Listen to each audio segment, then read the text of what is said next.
dito, venga, yo.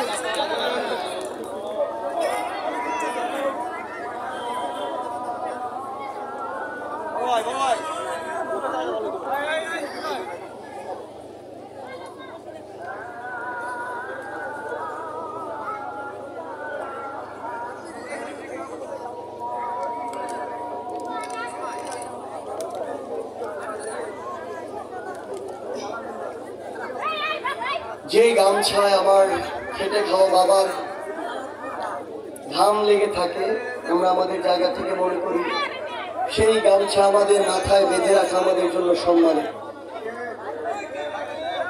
আমরা প্রথমেই আজকে সন্তান হিসেবে আমার বাবাদের কাছে, ভাইদের কাছে ক্ষমা চাচ্ছি দেরি করে এখানে আসার জন্য।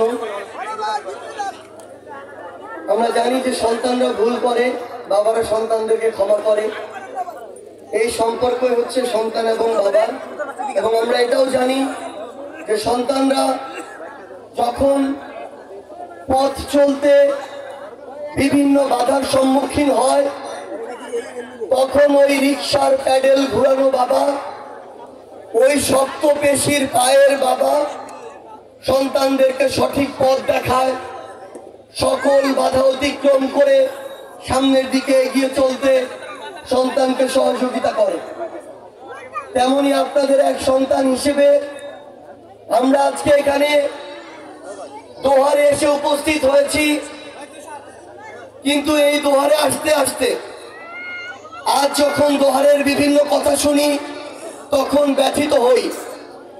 একটা দেশ স্বপ্ন দেখে সময়ের সাথে সাথে উন্নয়ন হবে, ক্ষমতার বিকেন্দ্রীকরণ হবে, কিন্তু এই দোহারে আমাদের অপ্রিয় পীর দরবেশ সালমান এফ রহমান ক্ষমতার বিকেন্দ্রীকরণ না করে ক্ষমতাকে নিজের হাতে পুঞ্জীভূত করেছিল। এই দরবেশ এই শাসনামলে যেখানে নবাবগঞ্জ এবং দোহার দুইটি আসনে বিভক্ত ছিল, দুইটি আসন হলে যেখানে ডবল উন্নতি হতো, সেখানে দুইটি আসনকে এই আমলে একটি আসনে পরিণত করেছিল।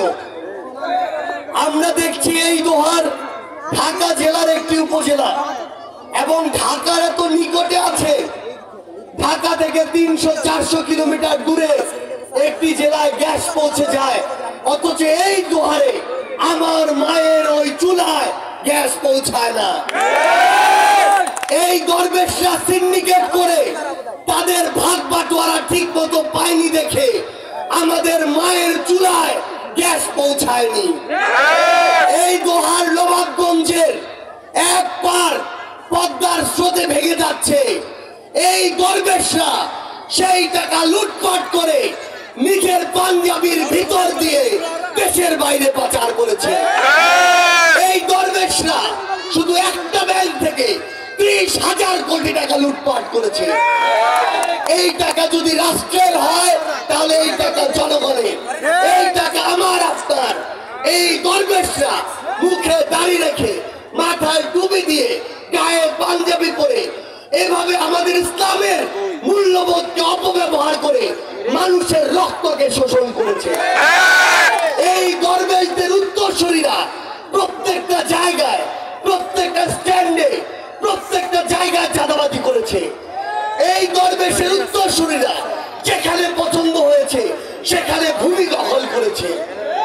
এই দরবেশের উত্তরসূরিরা যখন ওই ইছামতি নদী থেকে শুরু করে বিভিন্ন নদী ড্রেজিং এর ব্যবস্থার জন্য বাজেট আসে, সেই বাজেটকে লুটপাট করে খেয়েছে। এই দরবেশের উত্তরসূরিরা যেখানে প্রয়োজন নেই সেখান থেকে বালু উত্তোলন করে নদীগুলোকে ধ্বংস করেছে।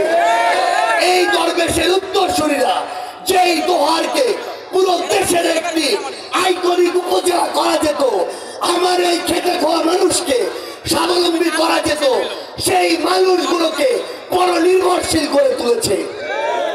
এই দরবেশরা তারা তাদের আত্মীয় স্বজন, বাবা, দাদা, চাচা, শালা, তাদের পকেট ভারী করেছে আমার শ্রমিক ভাইয়ের পকেট কেটে।